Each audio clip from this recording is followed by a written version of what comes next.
Welcome back to CNR news. వార్తలు చదువుతున్నది మీ చొప్పకు నాగేశ్వరరావు.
దర్శి మండలం చలివేంద్ర కొండపై వేంచేసి ఉన్న శ్రీ శ్రీ వెంకటేశ్వర స్వామి వారి సన్నిధికి సుదూర ప్రాంతాల నుండి కూడా భక్తులు అధిక సంఖ్యలో తరలివస్తున్నారు.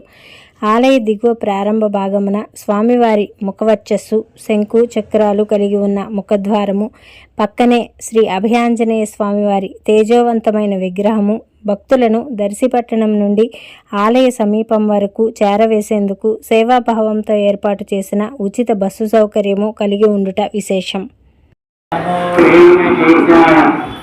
శ్రీ లక్ష్మీ పద్మావతి సమేత శ్రీ వెంకటేశ్వర స్వామి వారి దేవస్థానం యొక్క అన్నదాన భవనం మీద నిర్మించబడుతున్నటువంటి కళ్యాణ భవనములకు ఈరోజు దర్శి గ్రామ కాపురస్తులు శ్రీ మునగ వెంకటేశ్వర గారు, వారి సతీమణి లలిత గారు ఇద్దరు 10,116 రూపాయలు విరాళముగా సమర్పించున్నారు.